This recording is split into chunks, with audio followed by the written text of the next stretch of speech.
Good morning, everybody. Day 2 in Rome. We are just a few minutes away from the Colosseum. Today I think we're going to try and visit the Colosseum, the Spanish Steps, the Trevi Fountain, and we'll see how much of it we can do.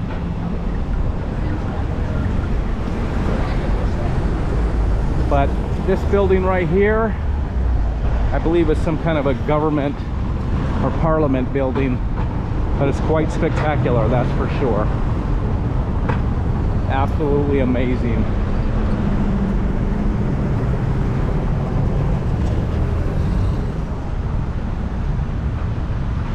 All right, on our way to the Colosseum. Okay, folks, there it is, right straight ahead. You can see the Colosseum. We are walking right towards it, so let's get closer and let's get inside.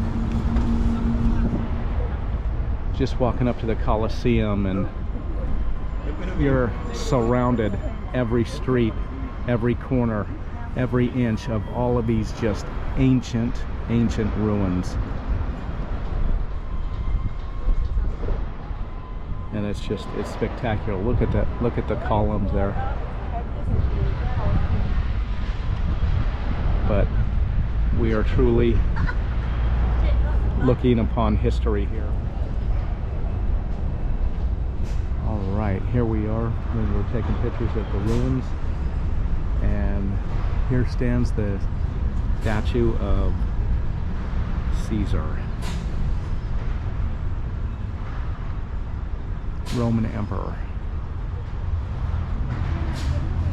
And in the backdrop there, of course, you can just see these amazing old ruins and buildings.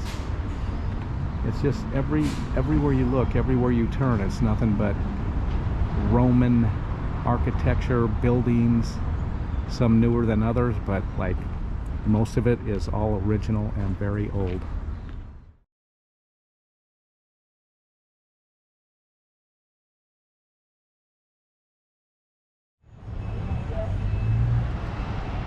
They must have just recently had some kind of a huge event here. It looks like possibly a parade. They have all these stadium stands lining this main road here that goes right up to the Colosseum.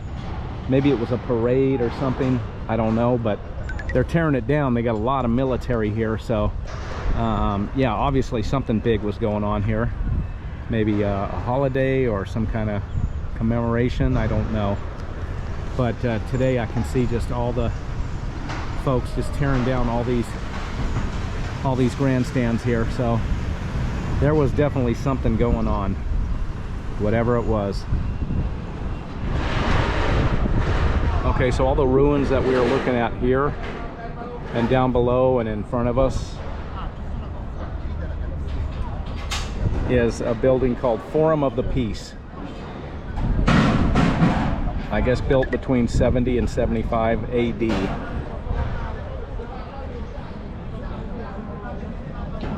And it's showing that we're here in this complex. So apparently they did some excavation in 1998 to 2000, and they discovered a lot of fragments from the columns, and that's how they were able to piece back together some of the columns and some of the different pieces here. So very cool. There's some pictures of the excavations, some of the pieces that they pulled together.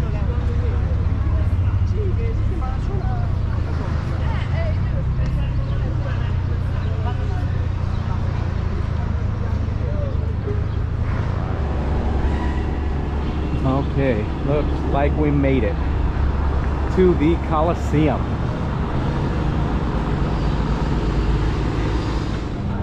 Okay, what we're seeing here around the outside of the Colosseum is a lot of construction, and I don't know if the contrast, if you can see, it looks like they've restored like the outside area on this one portion here that almost makes it look like it's brand new, because you can see where it stops and like where the original stone starts.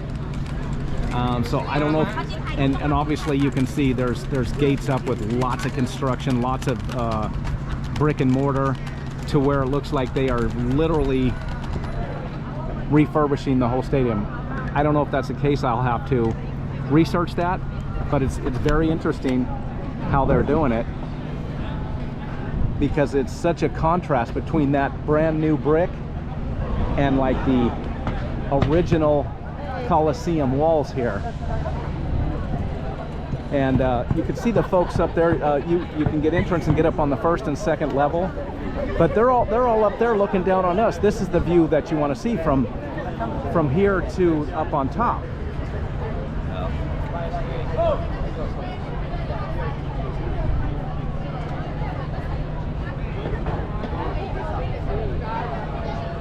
We got a lot of tours here and stuff today, but it's early, so this is nothing. It's not crowded at all out here. It's pretty empty, and they say if you want to do this, you want to go early anyway. And there's a lot of fencing up here, I guess just due to the construction that's going on. But just wanted to kind of give you a look of around the Colosseum.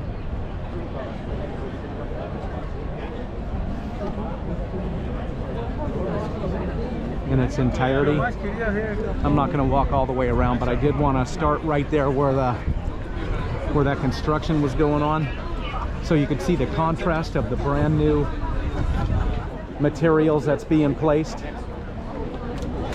which, let me know your opinion on that. I think I'd almost rather see I think everybody wants to see the original construction, the original materials. It looks more authentic, doesn't it? But at the same time, if the building is getting to a point where it's becoming a danger of collapsing or falling apart, at some point I guess you have to do some maintenance and refurbishes.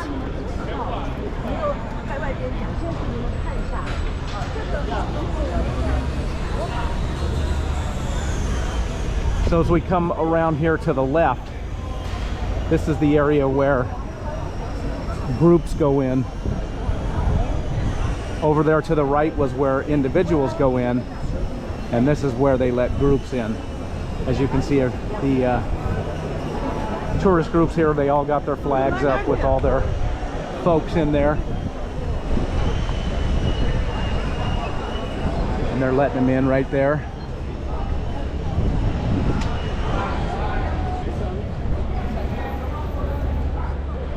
You see the line still going around.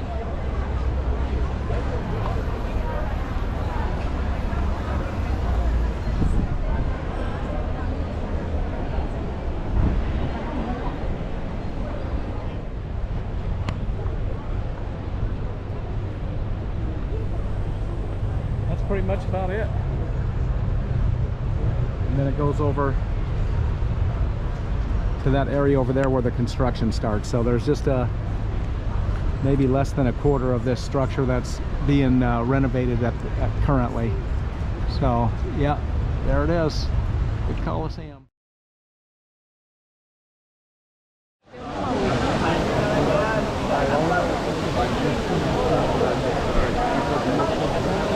Trevi Fountain, everybody.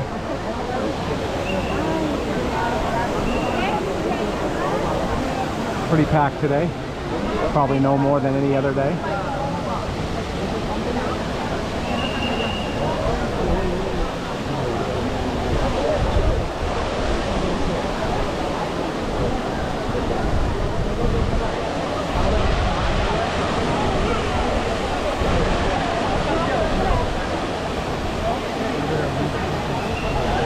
Okay, here's a little bit better of an angle of the Trevi Fountain without the big old giant lamp post over there. So there's, yep, there, see the line there coming through? That's to go down on the bottom level there.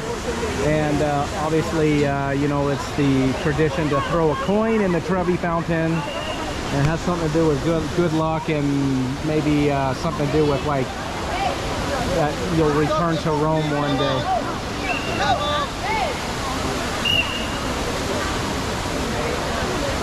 So they only let so many people down there at the bottom for a certain amount of time.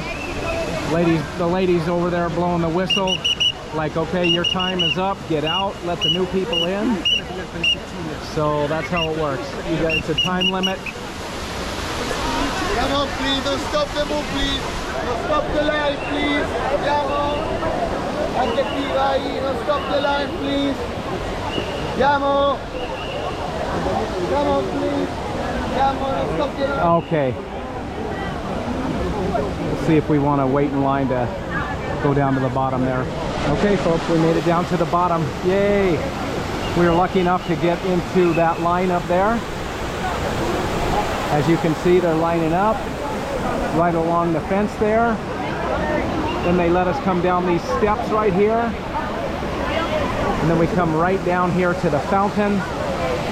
The Trevi Fountain, Rome, Italy. Yay! Woohoo! Very cool. And we've already thrown our coins in. That means we will return to Rome. Very beautiful.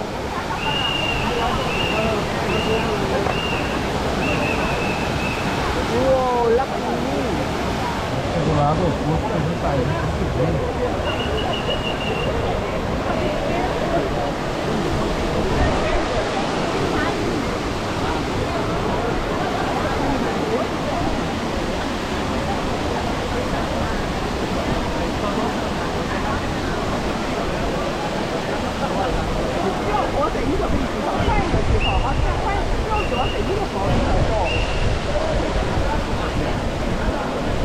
I mean, we can stay longer if you want.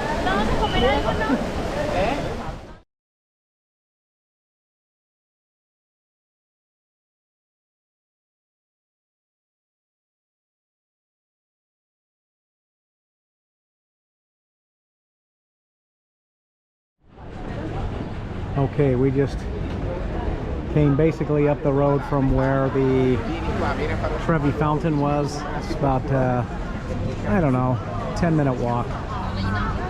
And continuing up here in about another 100 yards is the Spanish Steps. So we'll be there very, very quickly.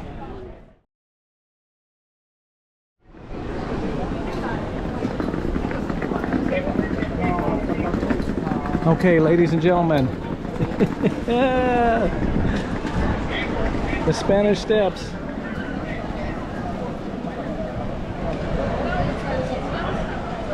Have you read on this side? It's in English, so I'll give you time to pause the video to read the whole thing there. But there is the famous Spanish Steps in Rome.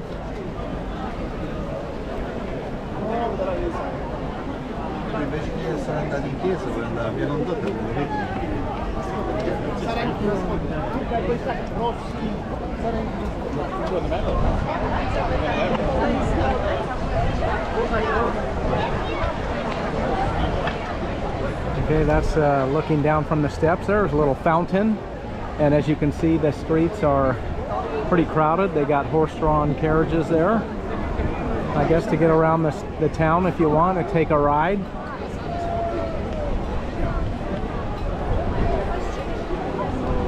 And we're going to make our way up the steps.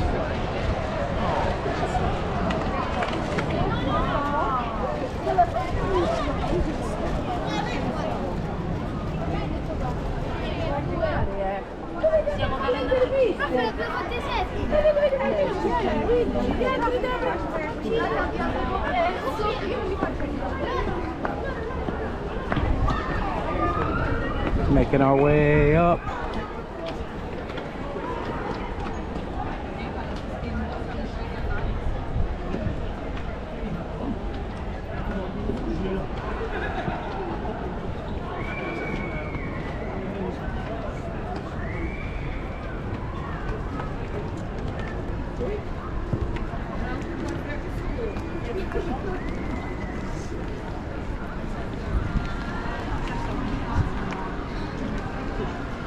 Cool.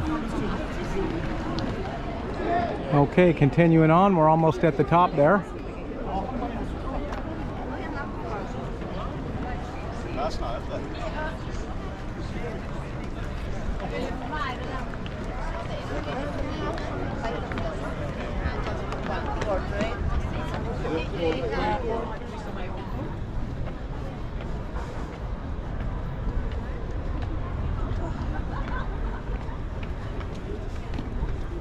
Oh, look at Jennifer running up them steps.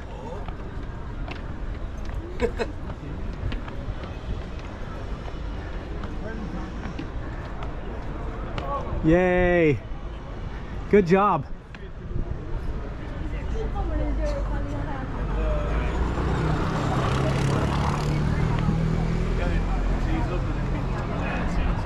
Okay.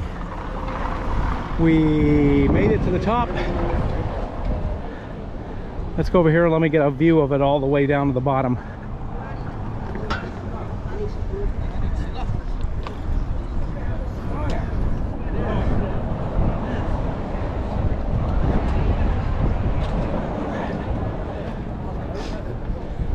There we go, kinda, sorta.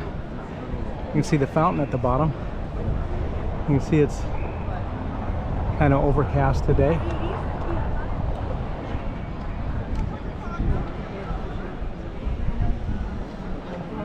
Yeah, and everything's been within walking distance, 10 minutes here, 15 minutes there.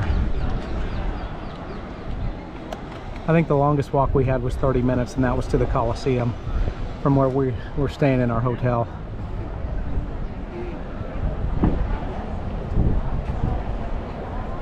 So, and they had the hop on, hop off, and all those stops that we walked to are all on the route of the hop on, hop off bus.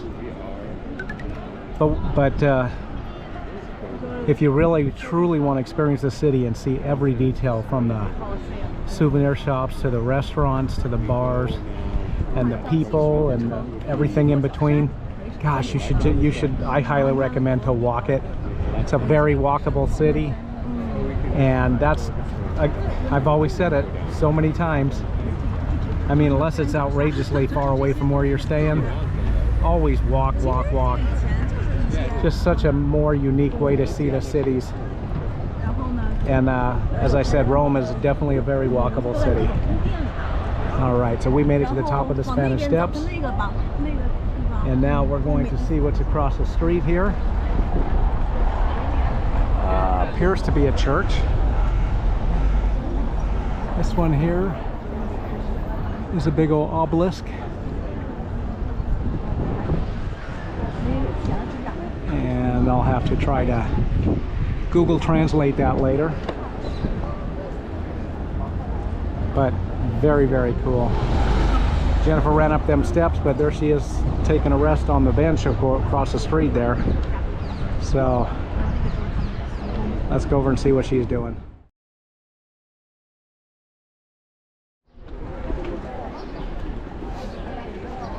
Hi, good, thank you. Making our way down the Spanish Steps. Spent a couple of hours here just hanging out. Just sitting on the steps doing the tourist thing, I guess, right?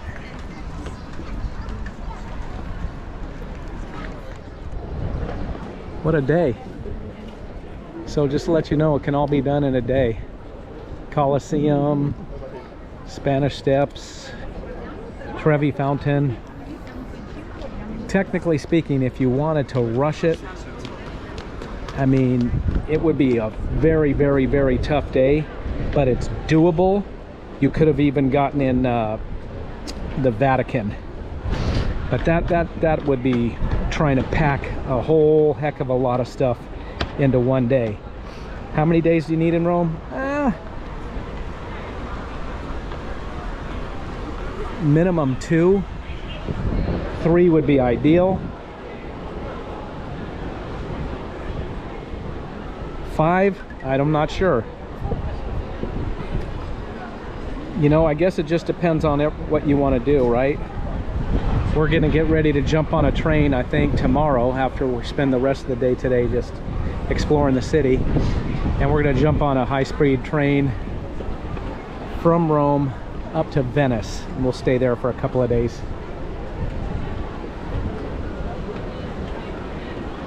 But here we go, the last steps here before we get to the street level.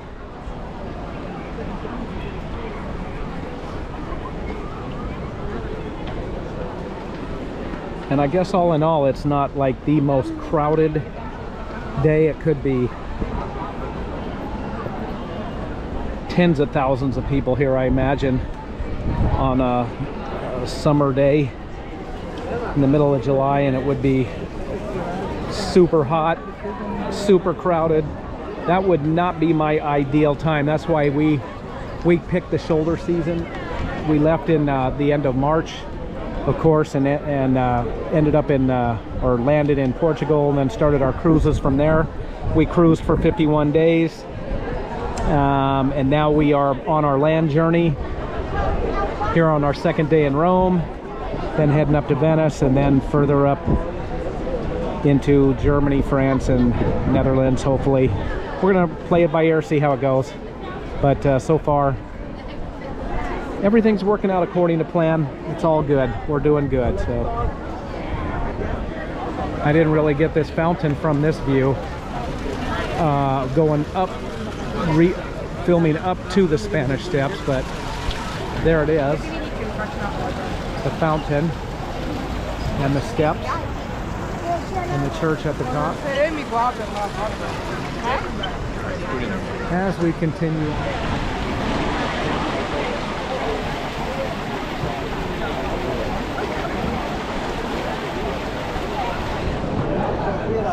Okay, heading back into town.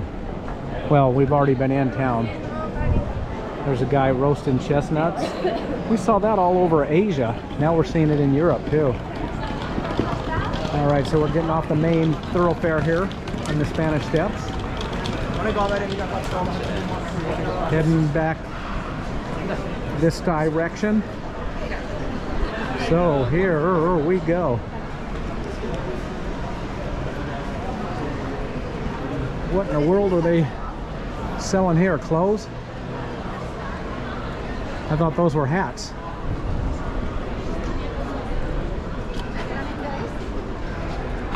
Leather shorts, purses, Gucci. We must be on the high-end street now. Prada. Yep, we're definitely high-end right now. This is like Rodeo Drive in Beverly Hills, isn't it? Gucci, Prada.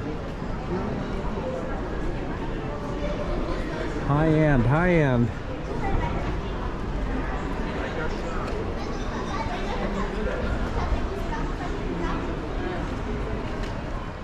I think we're on Rodeo Drive here in Beverly Hills. All this high-end shopping. Gucci and Prada and all these high-end name brands. Yep.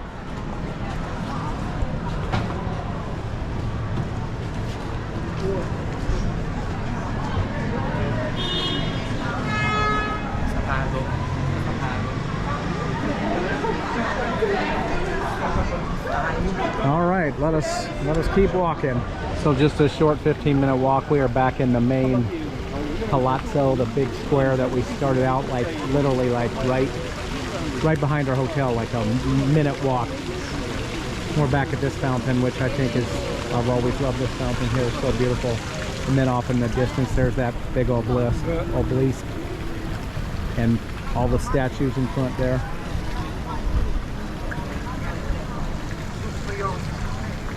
And I think maybe it's time to eat. We might have to find one of these outdoor restaurants here and get a bite to eat.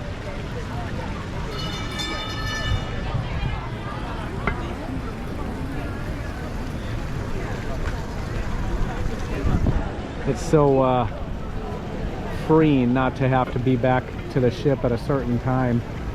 You know, they give you, usually they start letting you off the ship somewhere around If it docks at 7, you can be off by 8. And then depending on the port, you can be back at 4, 5, 6. Excuse me. But still, you know, you are kind of restricted in time if you need to go outside the city to see anything. You're always mindful of that time frame, right? To get back to the ship on time. Definitely everybody's worst nightmare is for the